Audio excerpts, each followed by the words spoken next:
Hello, I'm Alice Hutchinson, the owner of Birds Books, an independent bookstore in Bethel, Connecticut, and I'm honored to be the host of Write America. The aim of this series is to help set the country back on a correct, productive course of freedom, justice, equality, and plain human kindness. Write America is a literary series created by author Roger Rosenblatt, featuring award-winning, nationally renowned authors and new and emerging writers in readings and conversations each week about how books and art might bridge the deep divisions in our nation. Write America celebrates the quiet power of art in our lives, the unifying power of the highest uses of language. In novels, stories, essays, and poems, we recognize one another as parts of the human family. One family. Roger Rosenblatt, the creator of Write America, puts it this way: writing makes justice desirable, evil intelligible, grief endurable, and love possible. So with that, I welcome you. And please join us every Monday evening at this time as many of the most beloved and distinguished writers in the country read from their works and talk to each other and with you in an effort to bring us together. If you missed last week's episode with Joyce Maynard or any of the previous episodes of Write America, you can go to Birds Books Crowdcast channel and watch the recordings at any time. Tonight's episode is also being recorded, so if you missed something, you can go back and rewatch. Tonight, Birds Books hosts reading by and conversations with Carlos Fonseca, Priya Jain, and Rita Dove. I will return at the end, after the readings and discussion, to bring your questions and comments to the authors. For those of you unfamiliar with Crowdcast, many of you have found the chat to the right of your screen. Please feel free to comment freely during the evening. The questions tab, however, is at the bottom of your screen, and that's where I will go to look for any questions you might have for these authors. At the bottom of the screen is also a green button that's a link to the episode on Birds Books website where you can purchase the author's books while supporting the bookstore and Write America. Our first speaker is Carlos Fonseca. Carlos Fonseca was born in San Jose, Costa Rica, and spent half of his childhood and adolescence in Puerto Rico. In 2016, he was named one of the 20 best Latin American writers born in the 1980s at the Guadalajara Book Fair. And in 2017, he was inducted into the Bogota 39 list of the best Latin American writers under 40. He is the author of the novel Coronel Lagrimas, I hope I said that correctly, Restless Books in 2016, A Natural History for our Strauss and Giroux. And in 2018, he won the National Prize for Literature in Costa Rica for his book essays Las Lucidas del Miope. He teaches at Trinity College, Cambridge, and lives in London. Please welcome to the screen, Carlos Fonseca. Hi, Alice. How are you? Thanks so much, Alice, for the introduction. Thanks so much for all of you out there. For me, it's a true honor to be here with Priya and Rita in conversation. And today I'm going to briefly read from Natural History, the book Alice mentioned, which in Spanish was entitled Museo Animal, where we decided to switch it in English to Natural History. I must say that this is a translation by the one and only wonderful translator Megan McDowell, who also translated Coronel Lágrimas. And lastly, thanks so much to Roger Rosenblatt for inviting me again to Write America. I think it's a wonderful literary and political endeavor, and I'm just thrilled to be here. Thinking about what to read tonight, got me thinking about what really natural history is all about, and retrospectively, I have come to understand that it is a book about inheritance. It's basically a book about a family that in the 1970s decides to take a journey throughout the Central American jungle in search for a sort of anarchist or sort of political commune. And at the very end of that sort of journey or travesty, they each find something different, right? And they try to, each one of the members of the family tries to come to terms with that experience that they had there in different ways, right? It's the story of a mother, a father, and a daughter. And indirectly, it's a story about generational kind of dialogue and the possibility of intergenerational conversation, which I think is crucial for our political present. So I'm just going to read two very brief excerpts that like deal with this topic and then indirectly take the form within the novel of letters.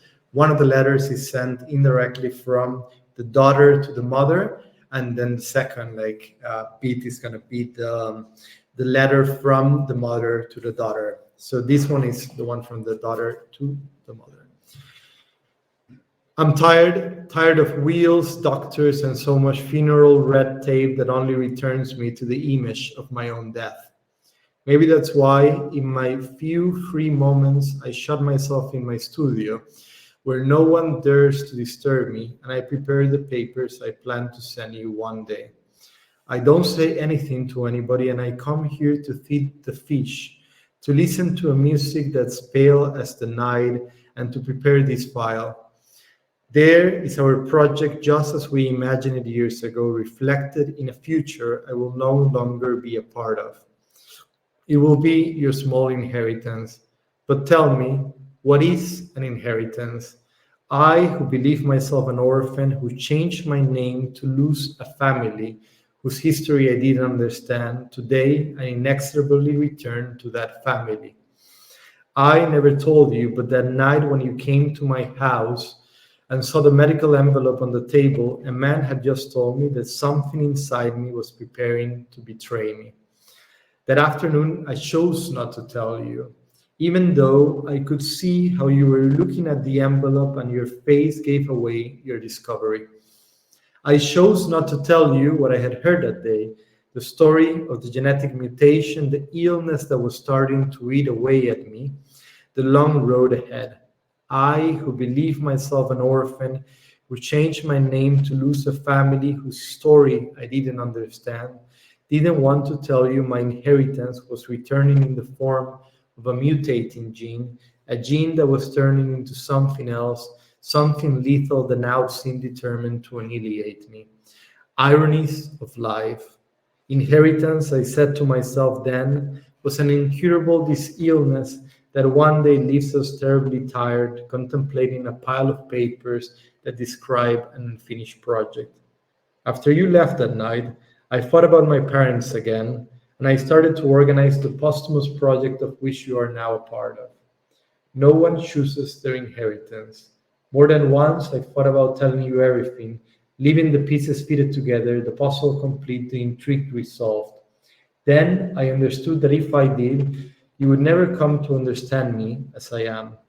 You would lose focus on my story if I didn't force you to relive it, just as I had lost focus on the inheritance whose echo was now invading me from inside, transforming my body into an enormous theater of death. Perhaps that's why, tired as I am, I'm sitting here to write this letter that I know fully well I'll never send you, aware as I am that it's always best to leave the image half assembled. Like that final night when you came over and I didn't want to talk. We just sat down to put together a boring puzzle, and halfway through, sorrowful at saying goodbye, I pretended to fall asleep. And I watched you struggle with the pieces, knowing you wouldn't find the image you wanted there, only the banality of a lake covered in flowers. The night I realized you would know how to navigate your inheritance as I had struggled to navigate mine. My inheritance, which today is forcing me to sign state papers with a name that isn't even my real one, aware that my body is mutating and betraying me. Aware also that this letter will not reach you and that somehow you will have to intuit it for yourself. Inheritance is a bit like that, a letter written from the past that never reaches the present, and your task is to reconstruct that absent conversation. So that's the first of the two letters, and now we go to the mother. And yeah, this will be the last fragment I read before we go into the conversation. And I just want to thank you all again for joining and for giving me this space. So this one goes as follows. I wish I could write these lines in a secret code, in a private language that only she and I would understand, my daughter and I. After all, isn't that what life is? A long series of shapeless events ending in a figure in the sand that only two people can decipher. I saw what the others didn't see, maybe because I never wanted to see what supposedly was there. Joab didn't see anything. I only had to look into his eyes to know he didn't see what I did. All I had to do was listen to him breathe, and I knew that all those years behind the camera had blinded him to the scene of injustice that we finally saw there. Seeing is believing, said my grandmother, but to see is also to know what one wants to believe. Yoav thinks I believed it all. He doesn't want to realize that I understood the farce of it all. I felt the sadness of seeing that boy exploited by a white man who had convinced him to act out that pantomime for all of us in exchange for God knows how many coins. Seeing is understanding what's at stake. I saw what others didn't, maybe because they, in their selfishness, saw in that scene the reality they wanted. All of them, even Joab, wanted to find a salvation that didn't exist, and they couldn't comprehend that in its place was a story of disenchantment and violence. They saw the boy, and behind him they saw nothing. They didn't see the long line of children, past and future, black, indigenous mix, who were trying to survive in a world that expelled them from the start. They were searching for the end of the world, but didn't know how to see it when it was right in front of them. I saw what the others didn't, and I knew I couldn't leave, that my story was there, and that time had ended up separating Yoav and me, those two youngsters who broke with social conventions and crossed an invisible border. Everyone sees what they want to see, said my grandmother. I saw the scorched earth of my great-grandfather Sherman, and in it I saw a reflection of, I'll never forget, the lands that would be razed years later by Efraín Ríos Esmond's armies. I saw a child lost in a cyclone of history, acting out a cruel historical play that obeyed no laws, not those of farce or of tragedy or of comedy. I saw what others didn't, and I knew immediately that Joab wouldn't understand, precisely because only two people could, she and I, my daughter and I.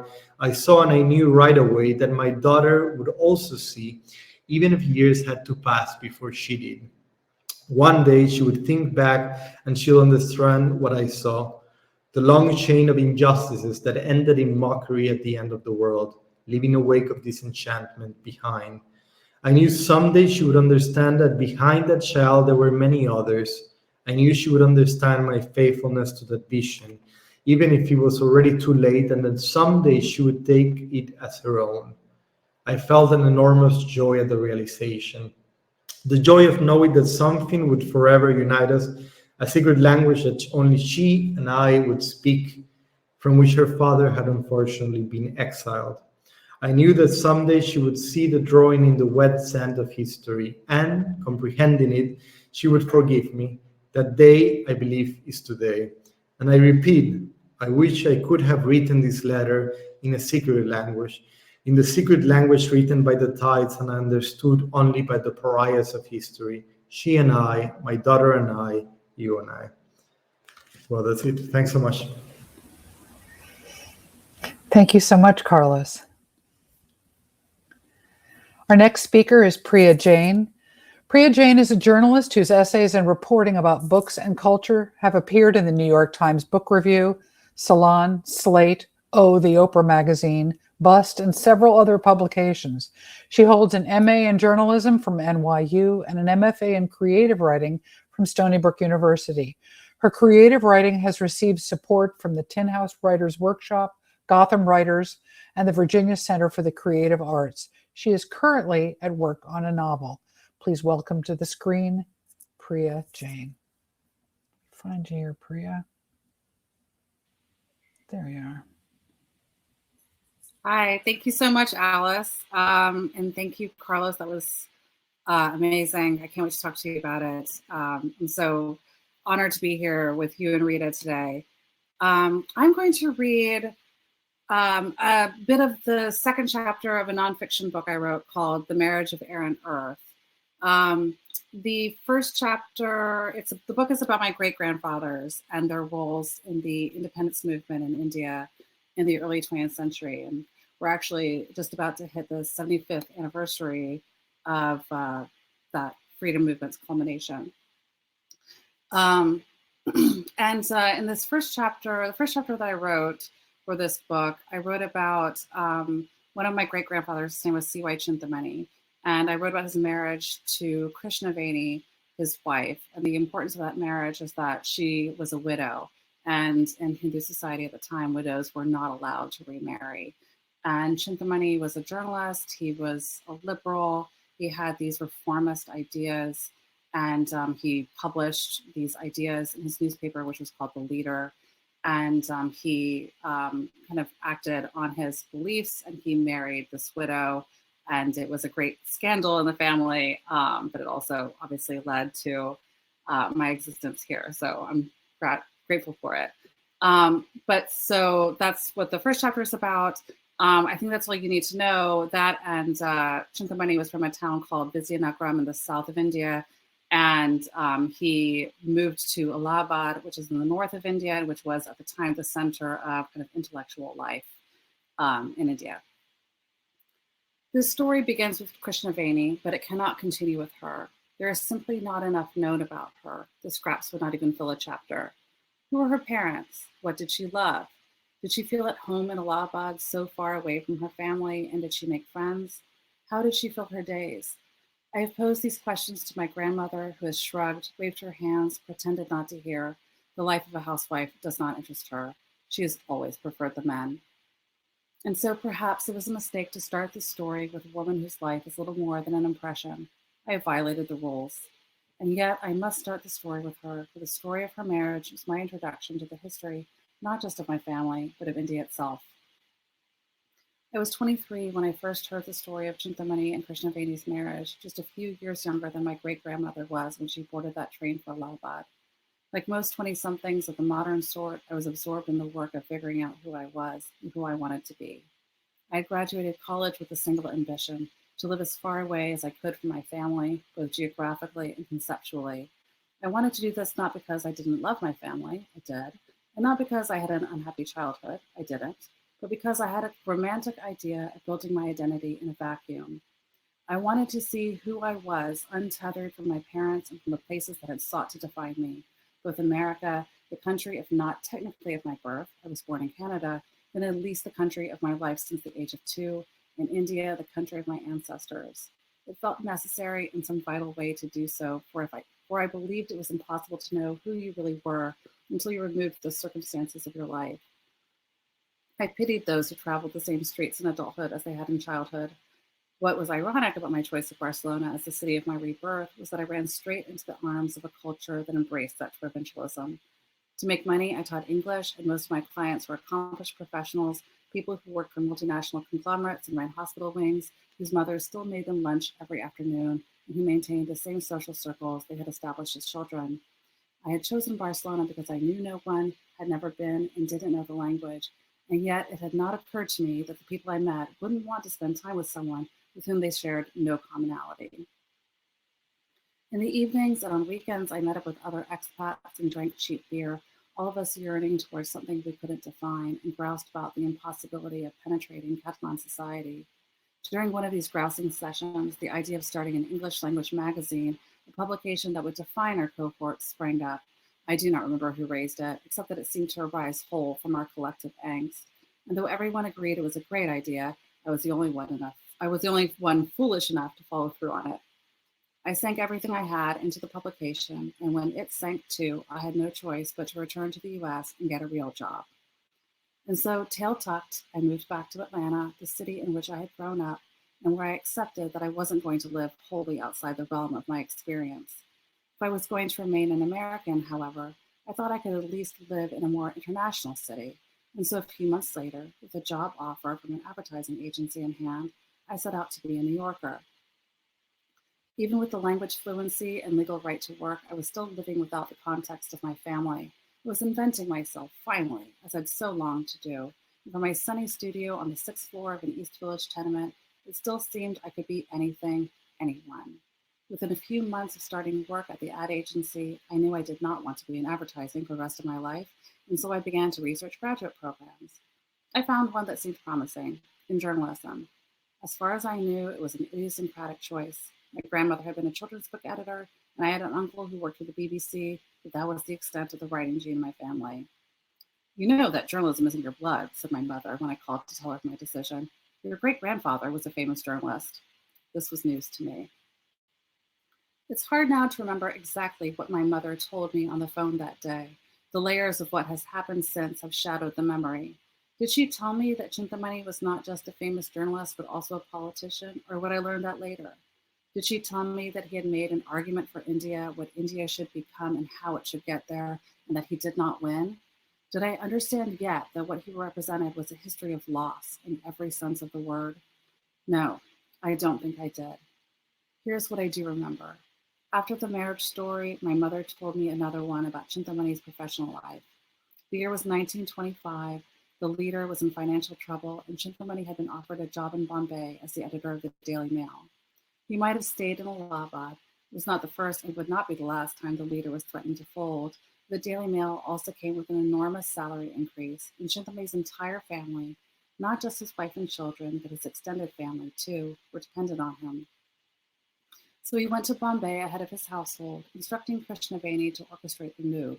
When he got to Bombay, the big local news was that the mill workers were on strike. He investigated, and believing the mill workers to have legitimate grievance, he wrote a scathing critique against the mill owners. The newspaper was owned by the same group of men who owned the mill, and the publisher ordered Chintamani to change his editorial. He would not, and instead he pulled out the resignation letter he kept in his pocket for just such an occasion. Before she had even finished packing, Krishnaveni received a telegram from Chintamani telling her to unpack. He was coming home.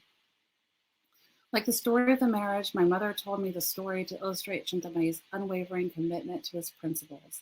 He would not compromise his beliefs no matter the cost, even if it meant keeping his family poor.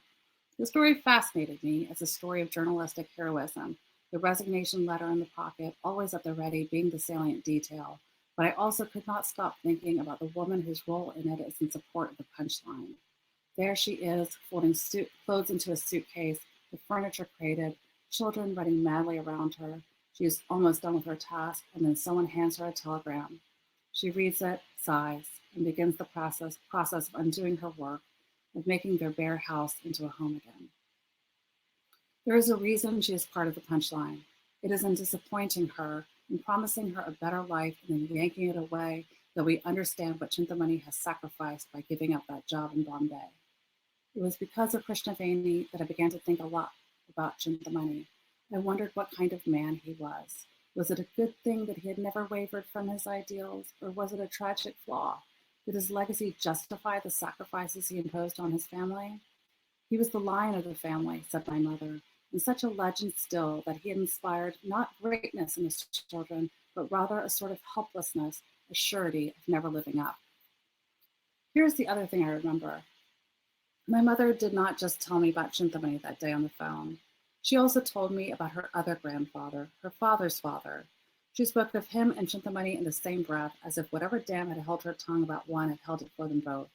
Once the leak had sprung, the waters of their stories flowed together. His name was B. Vishwanath, though he often shortened it to B.V. Nath. He was also from Vizianagaram, and he too spent his life trying to wrest the country free from the British, but he did this not as a journalist or politician, but rather as an agricultural scientist. In fact, said my mother, he rose to become the agricultural scientist in the country. He was the director of the Imperial Agricultural Research Institute, the top research institute in the country, and he was the first Indian to hold the job. What Chintamani was to the heady world of politics, Vishwanath was to the earth. They were opposites almost, born of the same town, products of the same soil, yet their leaves turned to different suns. One was strict, the other kind. One railed against British rule in India, the other worked for the British government itself. Where Chintamani was short, with a round face and prominent goiter, Vishwanath was tall, slender, and handsome. They were different as can be, and yet Chintamani and Vishwanath were great friends, said my mother. They lived in different parts of the country, but they visited each other frequently, as did their families. where Vishwanath was Krishnaveni's cousin. And here's the other reason to begin this whole story with Krishnaveni. It was because of her that Chintamani met and befriended Vishwanath and liked him so much that he promised his first daughter, my grandmother, Vishwanath's first son. Chintamani used to say that Vishwanath was his favorite conversationalist, and the two of them would spend many late nights talking. Chintamani was a teetotaler, and Vishwanath could not do without an evening tumbler of whiskey, though both of them could chain smoke into the small hours. The bedrock tale of Vishwanath centers on his differentness from Chintamani. For each of them, near the end of their illustrious careers, were offered knighthood, and only one of them accepted. This is what my mother told me the first time she told me about Vishwanath, that he was essentially a high school dropout who rose to become the most prestigious scientist in the country, and that after a lifetime of serving the government, he was offered knighthood and declined. What kind of person would turn down knighthood? The question lodged itself in me, as did the novelty of the idea that one could both work for a system and resist it at the same time. Vishwanath was an employee of the British government. He attended dinners at the Viceroy's house, and yet all the while he was preparing India to be independent. For the job of the country was not just governance, it also had to feed its people. It made sense, and yet I had never thought about it that way. I had never thought much about India's history at all, really, and what it had taken to make the country what it was. In fact, outside the first-hand experience of a few childhood trips to New Delhi, my knowledge of India was shamefully small. In the beginning, here is what I know about the country's history: that it used to be a British colony, that there had been a mutiny, that the British had drained the country of its wealth, though, on the other hand, trains were built and schools that taught the older members of my family to recite Kubla Khan. But the victory of independence had been marred by the tragedy of partition, and that in the run-up to this triumph/cataclysm, there had been two important figures, Mahatma Gandhi and Jawaharlal Nehru. Here's what I heard in the stories my mother told me. There were other people. Our people were those people. Thank you.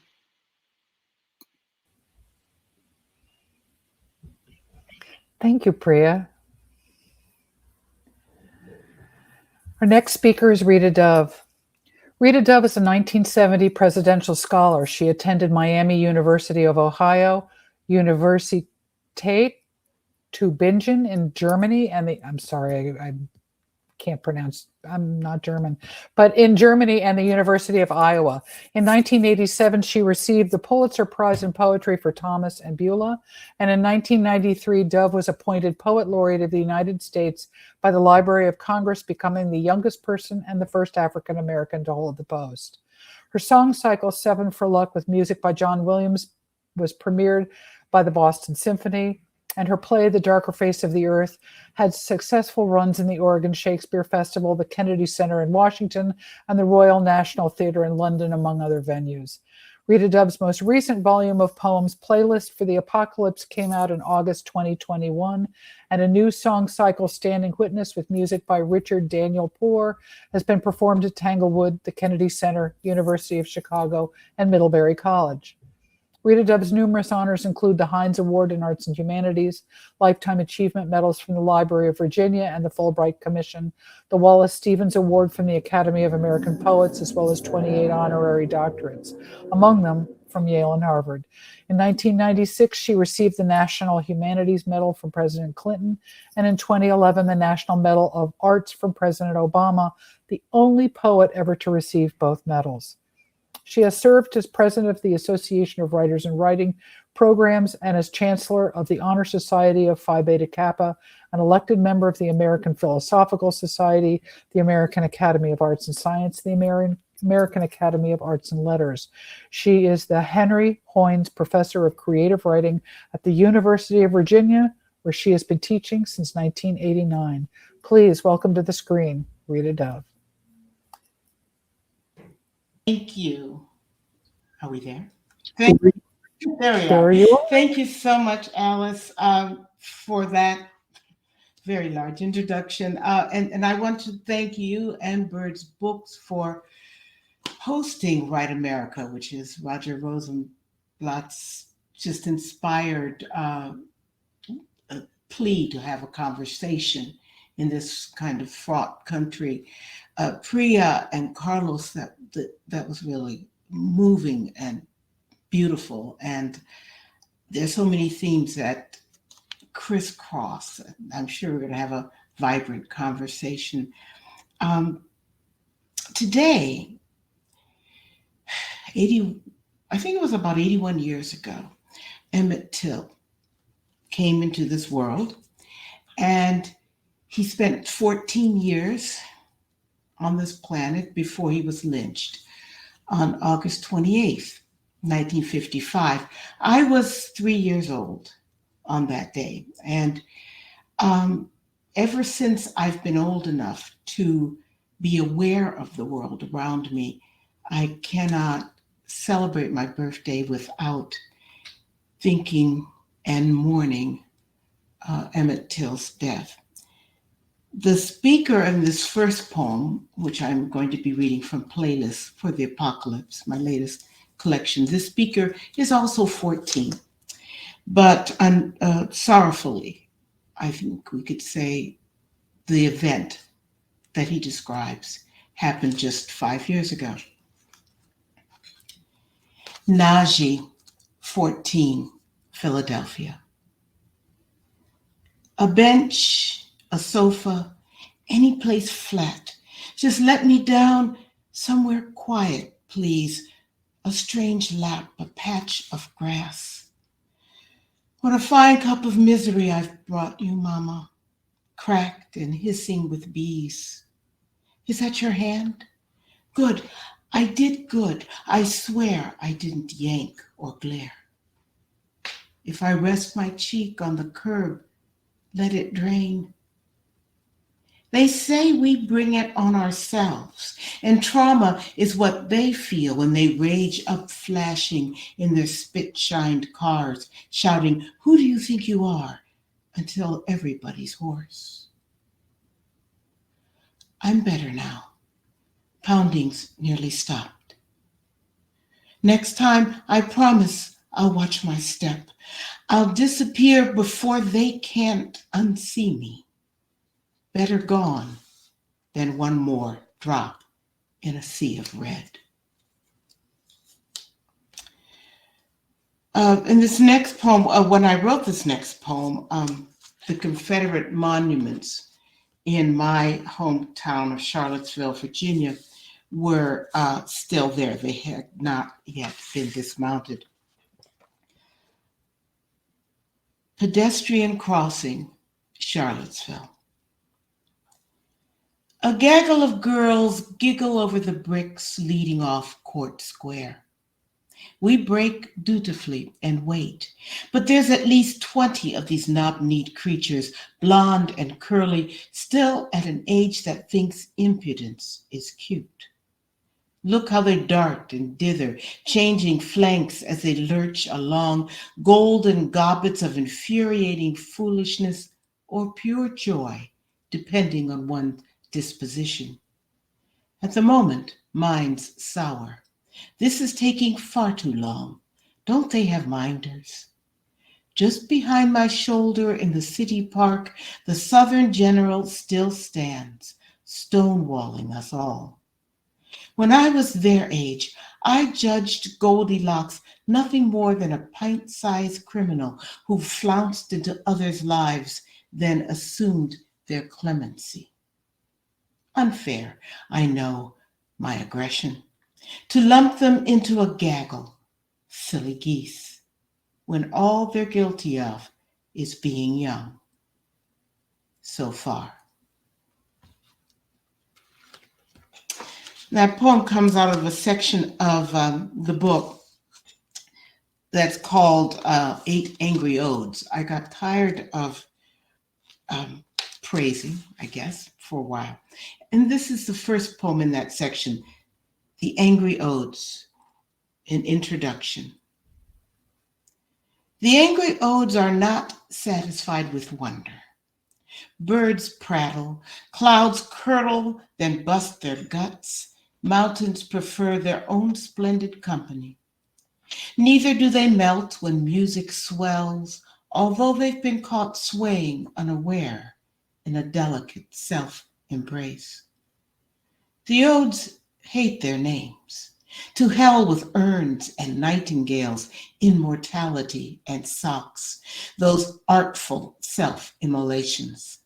pity parties fueled by gloom or a gruff, enforced gaiety. They snarl at affirmation, will laugh outright when asked for declarations in return. Do not try reason. The odes are fed up with misspelled signs accusing others of ignorance, the belligerent purveyors of programmed rectitude. Let them rage. Do your work. Reap the ashes. Perhaps they'll muster a flicker of pity. Recall a time when all they did was praise. And yet there are moments and occasions in which praise just kind of bubbles up. And sometimes families, as difficult as they are a source of that wonder and praise. Family reunion. 30 seconds into the barbecue, my Cleveland cousins have everyone speaking Southern, broadened vowels and dropped consonants, whoops and caws. It's more osmosis than magic, a sliding thrall back to a time when working the tire factories meant entire neighborhoods coming up from Georgia or Tennessee, accents helplessly intact, while their children, inflections flattened to match the field they thought they were playing on, knew without asking when it was safe to roll out a drawl, just as it's understood potluck means resurrecting the food we've abandoned along the way for the sake of sleeker thighs. I look over the yard to the porch with its battalion of aunts, the wavering ranks of uncles at the grill. Everywhere else, hordes of progeny are swirling, and my cousins yakking on as if they were waist deep in quicksand, but like the books recommend, aren't moving until someone hauls them free. Who are all these children? Who had them, and with whom? Through the general coffee tones, the shamed genetics cut a creamy swath. Cherokee's burnt umber transposed onto generous lips, a glance flares gray above the crushed nose we label anonymous African. It's all here, the beautiful geometry of Mendel's peas and their grim logic. And though we remain clearly divided on the merits of okra, there's still time to demolish the cheese grits and tear into slow-cooked ribs so tender we agree they're worth the extra pound or two our menfolk swear will always bring them home. Pity the poor soul who lives a life without butter, those pinched knees and tennis shoulders and hatchety smiles.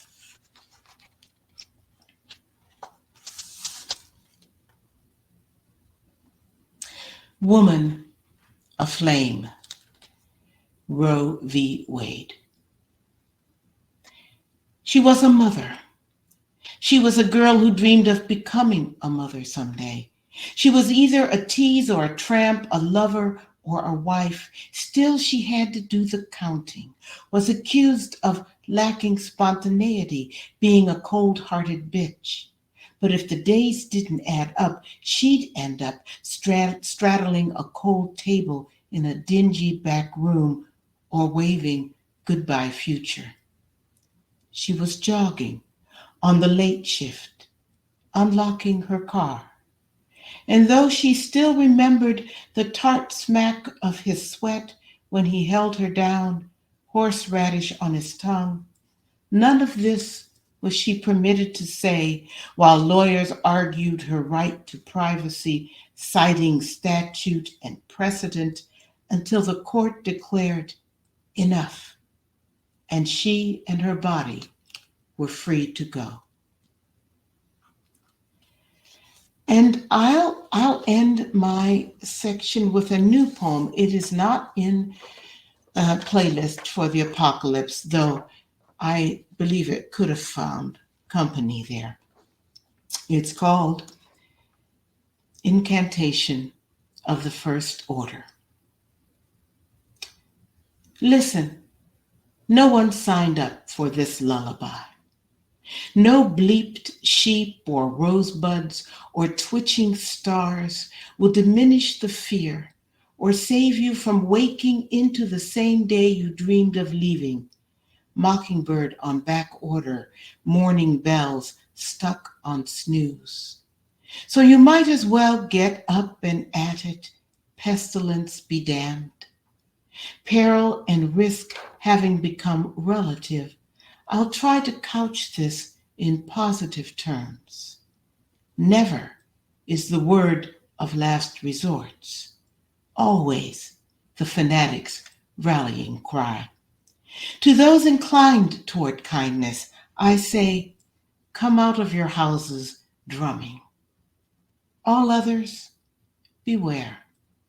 I have discarded my smile, but not my teeth. Thank you.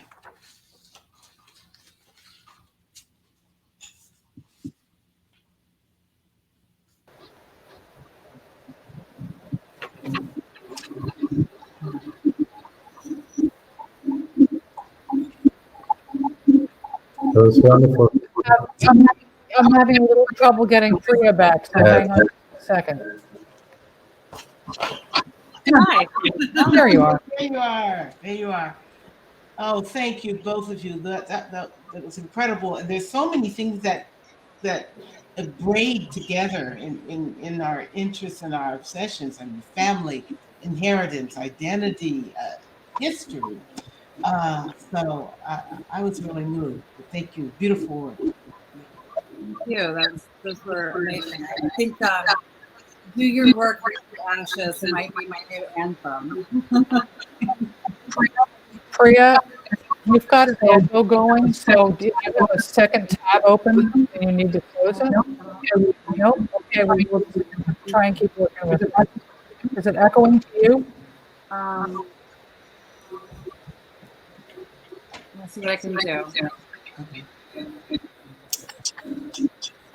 Yeah, it tried to happen to me.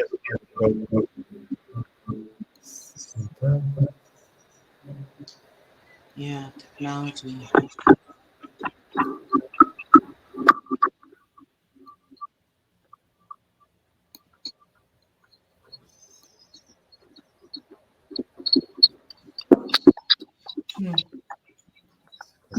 You didn't sign in on your phone by any chance, did you? No, I'm sorry.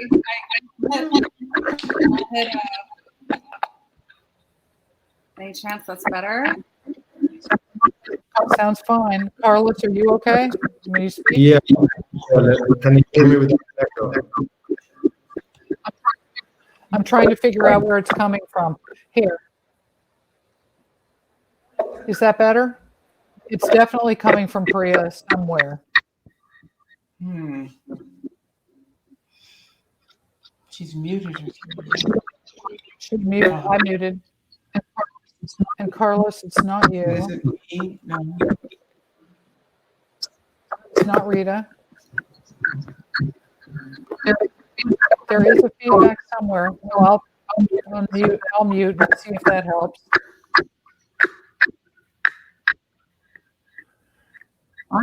I'm sorry, guys. I don't know what this is. It wasn't there before.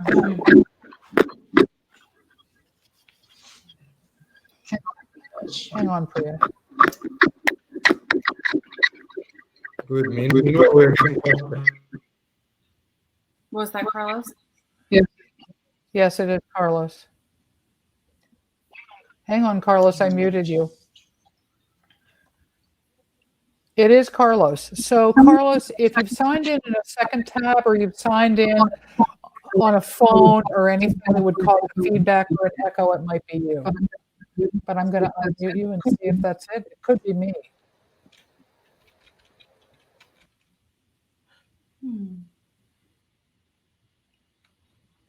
Carlos is gone.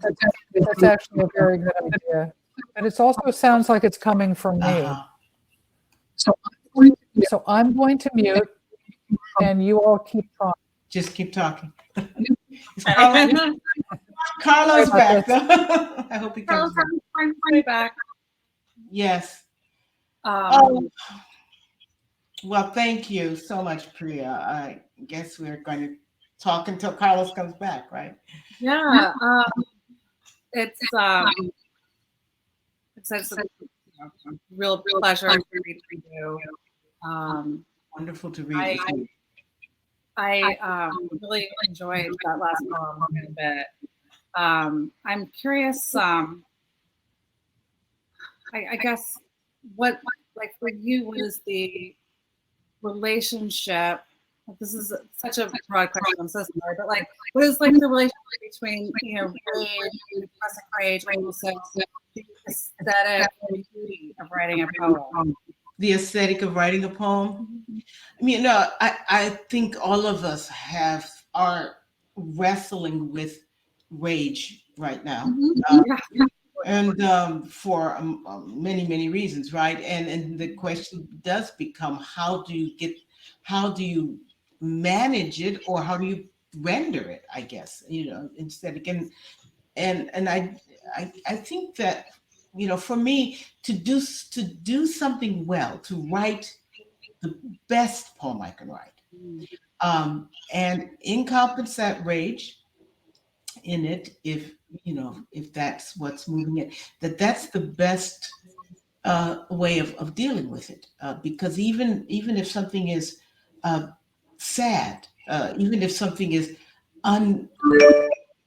unmanageable. I mean, I'm thinking of that beautiful passage in your letter, Carlos, about the illness that is ravaging her body and killing from the inside. But it's so beautifully written that in an interesting way, it lifts us up, because we connect and we say, yes, we know what it's like to manage something impossible that way, to have to deal with it. And Priya, in your work too, I mean, just the whole trying to capture the history of this ancestor who, just scrapped of it, and yet managing to do it. That is that's a part of it. So that yeah. I want to ask you the same question, because both of you have managed to have done it. I know that you're dealing with it. How do you do it? Now, is it better? What I'm hearing is what the text message I got is one of you is signed on twice. One of us is signed on twice. Like you have two tabs, like you signed on twice. is it me? I don't know. I guess it must be me, because while you guys, when I was out, you guys were able to hear me nicely, hear each other nicely. Hang on just a second. The feedback is coming from you, Carlos, and I don't know why. Okay. Sorry about it. Totally okay. No, it.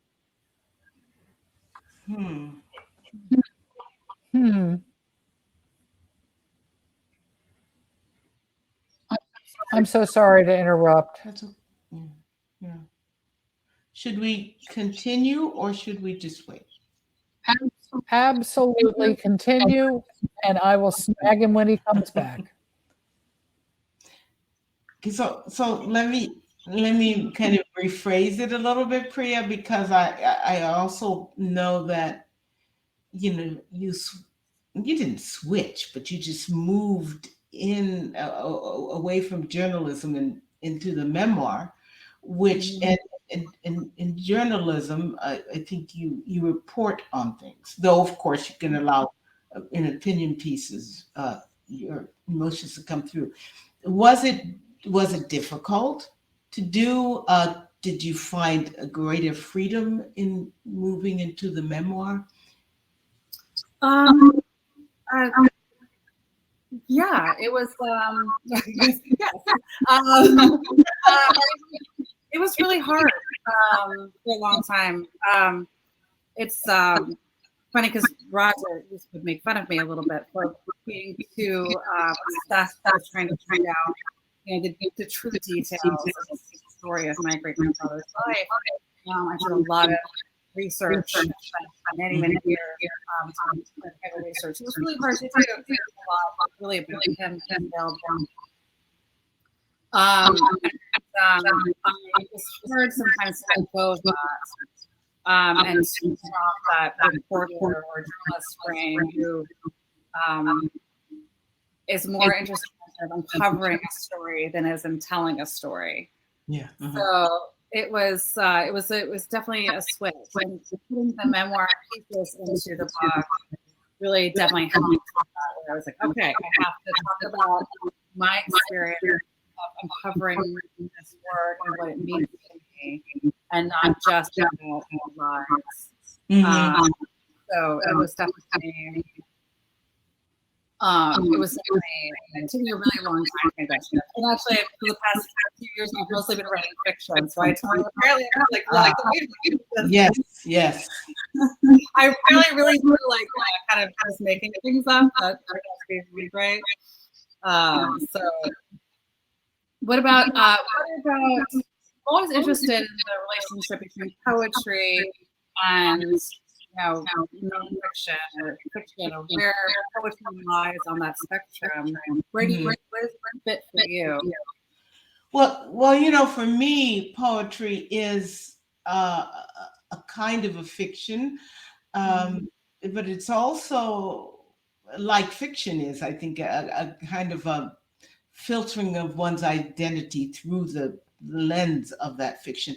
I mean, there are poems of mine, usually if I have it in first person, of course, it's going to be a little closer to my life, but often I'll write in the voice of someone else.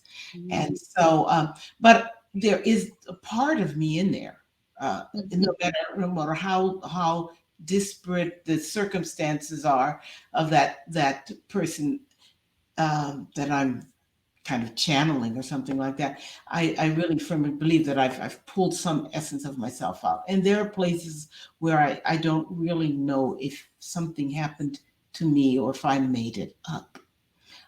Because at the point where it just kind of meshes. When I was doing Thomas and Beulah, which is a book of poems about my grandparents, the mixture of experiences that I had, experiences my mother had, and stories that I had been told about my grandparents kind of got all mixed together, and I gave them all to my grandparents, right? So yeah, it's biography, it's autobiography, and it's also fiction. Yeah. I wanted to ask you. Part of the reason I read this section is that I was thinking that the three of us, you may tell us, must have this is the series called Right America. And we all have different relationships with America. Yes. Different perspectives. The idea that I think that I'm being told that by the. Can you hear me? I can hear you. It's a little distorted, but I'm hearing you.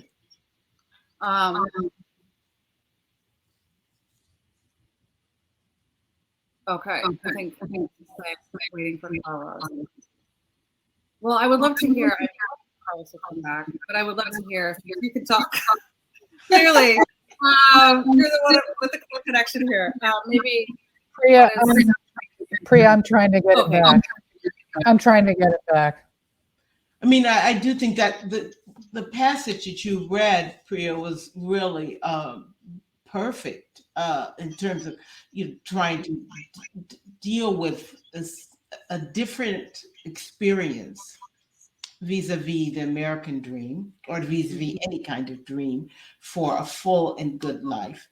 And you're right that each of us has approaches life in this country and the history with a different kind of, I don't want to call it baggage, but the let's just say the suitcases of our past, and all of that then kind of feeds into a new sense of what I think America is or can be. it's very different from what I think the quote unquote forefathers envisioned when they talked about their pursuit of happiness. And I'm really fascinated. I'd love to hear you talk about this, the generations of ancestors in your case that managed to work their way into history, and even prior to coming to the United States, and then your impulse to want to discover your identity and erase that, not without all that history there, that is fascinating to me, because that wanting to be an entire person is really without the baggage of all that history is fascinating. And I wondered if you could talk about it a little bit more. Sure, if I'm audible or intelligible. I had, I think, a very typical second generation experience for my generation, which was that there was not really an option to be this hyphenated stuff, this Asian American or South Asian American stuff. American, you were your immigrant parents. So you just had to assimilate, and you had to be. I promise I'm not trying to run two places. I have actually been close to the computer except for this one screen. I don't have any problems with touch. Thank you for believing me. My internet is not the best. So, but just to finish off quickly, I'll let Carlos answer. For me, I had this real sense that I had to just be accepted. I did not want to be labeled Indian American. I didn't want to be considered Jain American. I wanted to be just an American. I wanted everybody to look at me, and I wanted nobody to say, "Where are you from? Where are you really from?" And confronting my own history was honestly really necessary for my own liberation. To stop trying to give other people the power to decide whether I was American or whether I was foreign. I had to include who I was. Yeah. Well, I'm back. Can you hear me? Hey, Carlos, yes. I'm sorry, I thought it was me. There was a double connection, so I didn't want to interrupt. But no, I just want to say, it was beautiful hearing both of you. I was amazed because we don't coordinate the readings, so it was beautiful to see. You never expect things to emerge, or you're always worried that the connections are not going to be there, but they were certainly there.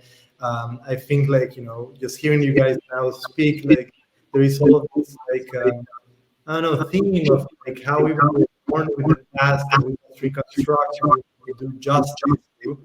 And I was just thinking of my favorite both American authors that do this genealogical work, like William Faulkner, like Gabriel Garcia Marquez, right? How it's we must take a look at those genealogies and that inheritance and try to reconstruct those histories and those stories. And just to finish, we have this beautiful thing in Spanish that is the word historia means both story and history, right? So it works quite well. And I was just going to ask you both, how you guys deal with that kind of connection between personal stories and then what kind of public national history that were present in both of your words. Yeah, I think that's been my life, challenge, Carlos. The difference between history with a capital H and the history that is in my family, and they were great storytellers, and I know that in my family, so I know that it really depends on how a story is told. The emphasis on different words, the expressions and faces, that tells you a lot about all the layers that story has, and the irony that it bears. So that's been one of the things I've always tried to do. I'm obsessed with the forgotten and the unnamed and the invisible, because I know that each of us exists we exist in a quotidian, in a daily life that will never make it into the history books. Okay, I mean but yet that is life. So that is something that I'm always working with. And what about you, Carlos? I mean,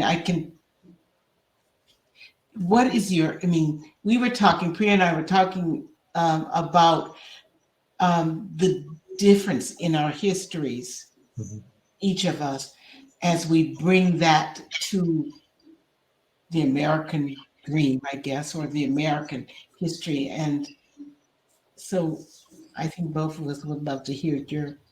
Yeah, I have become like very much like interested in something that indirectly you both were like talking about, is the relationship between like histories coming from the north and histories coming from the south. I guess I'm hearing an echo now, right? Yeah, Yeah. just slowly. We'll try. But yeah, this idea of like history is coming from the north and history is coming from the south. And in my particular case, stories coming from, I'm Costa Rican, Puerto Rican. So history is coming from the Caribbean and how that relates with like process of migration going in the States, right? And how is America as a word gets constituted in that interplay between Latin America coming from the south and then the north. So yeah, I think in that interplay where the play with the historias is happening at least within my work, with I also see in Priya's piece with the whole history of like the family legacy leading to like India, and then how that process then leads into like becoming American, right? So yeah. Yeah, it is really interesting to me that Victoria idea is something that I think about a lot, because I think, how do we change the story? Like we actually think of history as being a story that's told. That means we have the power to change it, not fix things. There's we can rewrite it. And how do we do that? I don't know. I'm interested in doing that. I can tell. Yeah. Both of you are so, your writing is so poetic, if I can say that. I mean, I really find that. And I found that I don't really feel that there's any division in all of our genres, really. I mean, we're all dealing with the same medium. But the lilt, the music, the way in which your words persuade not only through what they are describing, but the way they sound, the way they kind of wrap around us. I thought that was fantastic. So thank you. I do have some questions from the folks attending. Am I also echoing? You are. What? I've never had this happen. I'm going to type my questions in the chat. Okay.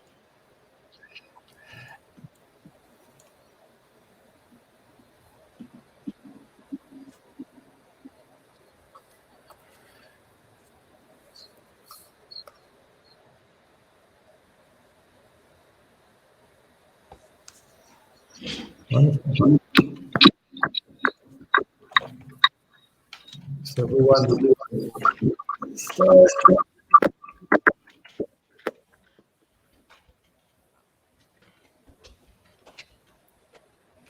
It's my friend Marco.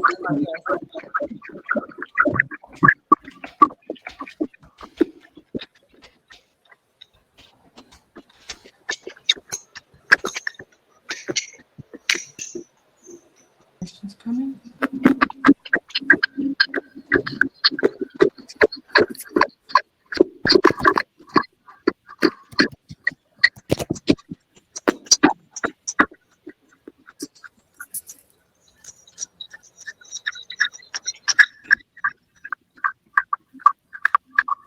I think if you speak slowly, it might work.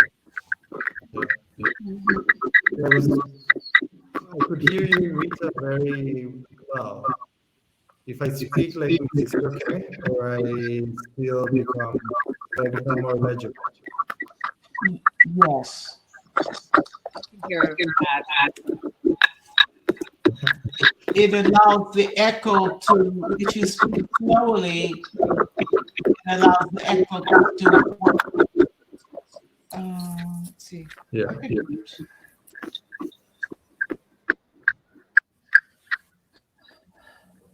I went through the tech instructions, and it could be a number of things that we've already checked out.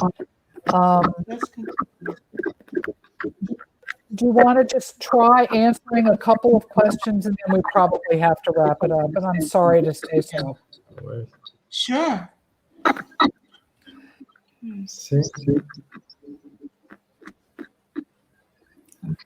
Okay. So did you catch that question there? Or is it just a statement? Here, let me. Okay, here's another. So I'm going to pull this question up and cut and paste it into the chat.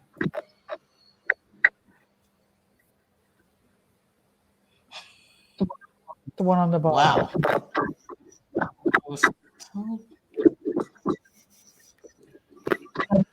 That's from Laura. Oh, My goodness. no, that is no to that person. You know, I think of something that the poet Michael S. Harper, it was an epigraph from one of his books, and it went something like, I had a friend who told me he was above jazz. I leave him there. I mean, that's my feeling. This person is just, you need to just turn away from them.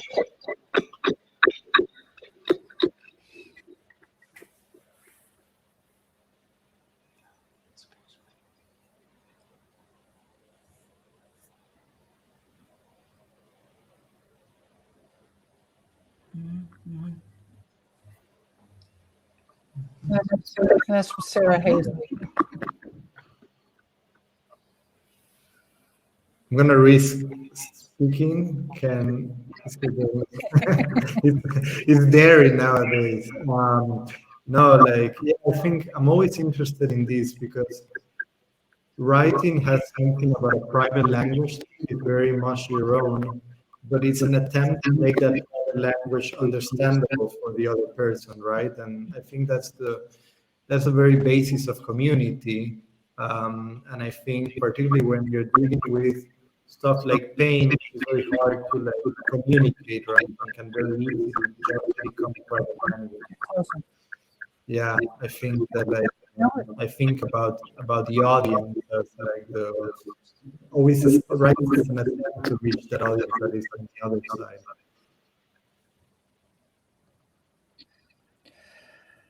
When do you start? I'm going to ask.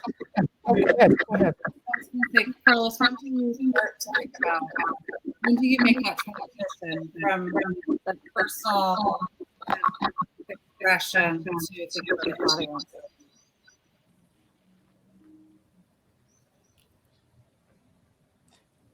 Priya, did you understand that? was that for Priya? I think you need to speak slowly so that we can. Yeah. I was wondering, when do you make that transition for yourself in the process of writing from the interior, this very personal language, to the external, trying to reach the reader? Mm. Is that a question? Yes. That was a question I'm asking. Yeah, I got bits and pieces, but I didn't know if it was the question for me. Yeah, I think that like trying to negotiate those two layers, as Rita was saying before, it's one of the hardest thing, right? Like trying to like aim for the more kind of like history with a capital H and then history with a minor H. And I think that like I never begin writing until I have found the tone or a narrator that is able to like, or at least I try to find a narrator that is able to like do that connection in an interesting way. Sometimes it works, sometimes it doesn't, but that's one of the like hard things, right? To think. What about yourself? I think I still am figuring that out, if I'm being honest. I think that imagining a reader who's not me, who's not, or a person very much like me, is difficult. It's, I think, in some ways, can be, for me at least, like my my writer fragility will not allow for it. At least if I think about it too much, it has a tendency to cause me to put too many clauses in what I'm writing, and too many explanations. But I try to resist. And I think that for poets it can be a little different because we're working shorter pieces, and I think that when I start to write a poem, I'm not thinking of audience at all. I really am trying not to be self-conscious in that way, and eventually it reaches through lots of revisions, of course. It reaches a point where there's an audience. I imagine speaking it, I imagine the poem being picked up by someone, at the end of the earth, basically someone that I do not know, or just being projected to the void, and that will make me struggle to communicate all more clearly what I'm trying to say. So there's not a moment where I turn the corner and say, okay, I'm writing for the audience. It's a gradual. Yeah. Folks, I'm going to ask my last two questions. I'm sorry we had technical problems. I ran through the troubleshooting, and I do think this one's on Crowdcast, so we're going to leave it at that. The last two questions I have are book-related questions, and I know that you probably can. This is not homework, so feel free to avoid it if you don't want to. But I know you probably know people that who are authors or poets that we don't know about. What new and emerging author would you like to share with us that we might not otherwise know anything about?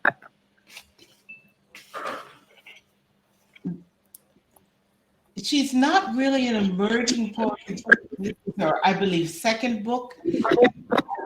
But I think Donica Kelly, The Renunciations, is a fantastic book of poems. Harrowing, yes. He finds salvation through just incredible craft. So Donica Kelly, it's the second book, and I think that she hasn't been given the kind of recognition that she should. Thank you. Yeah, in my case, it's also not an emerging author, but yes, it's an emerging author in the sense that she hasn't been translated into English. It's my favorite Puerto Rican writer, Marta Ponte, who has a wonderful book called La Muerte Feliz de William Carlos Williams, about William Carlos Williams' Puerto Rican mother. And yeah, she's my favorite. I really cross fingers that one day she'll be translated into English. Ponte? Aponte, yeah. Aponte. AP. Okay. Thank you. Priya, do you have anybody that comes to mind? Yeah, I mean, well, I'm an emerging author, but I think within the last year, if I can think of like the debut novel that's stuck with me the most, the one that comes to mind is Sanjana Sathyan's Cold Day, which came out, I think, earlier this year in February, and it's a wonderful novel about with a lot of the same things that I read about Indian American kids who are, well, they're not really kids, they're off to college and trying to find their place in the world and find a way to succeed. While there's this, and they're using essentially the magic potion to help them kind of succeed, like into fulfill, have this American dream, very driven ambition, and also trying to find a way to mark themselves in history to make for Indians in American history, and looking for those gold rush stories about immigrants who came over, because he's so desperate to find some connection here to the land. It really resonated with me, and I'm looking forward to her next work. Could you repeat the author's name, please? Sanjana Sathyan. Spell the last name. Sathyan. Okay, thanks. Okay, ladies and gentlemen, what are you reading these days? I want to know. I'm a bookstore owner. I want to know what you're reading. Well, I just read Natural History, which was fantastic. Oh. So Great. In my case, reading Fernanda Melchor's Temporada Huracanes, Hurricane Season in English, and Paradise as well, her new one. And I think she's just amazing. Great. And I just finished reading Samantha Chang's latest novel, The Family Chow, and it's amazing. It's amazing. I'm looking at it. Well, folks, I'm sorry we had so many problems. Maybe we can reschedule and try it again sometime, because I would love another night of it. So thank you so much. It's been an absolute pleasure meeting all of you and hearing your wonderful work. So I am going to sign off for the evening. So thanks again. Thank you. It was wonderful. Good. Thank you. I'd like to thank Carlos, Priya, and Rita. And Carlos called in from Spain, so he gets extra points for that one too. For all three of them for participating in Write America this evening, and to everyone who tuned in tonight.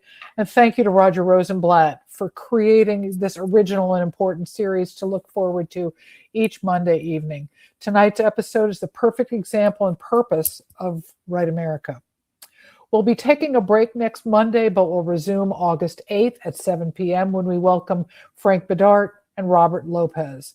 Please remember to check out Bird's Book's Write America page, where you can sign up for upcoming episodes and maybe purchase a book or two. Thank you again for joining us. Good night.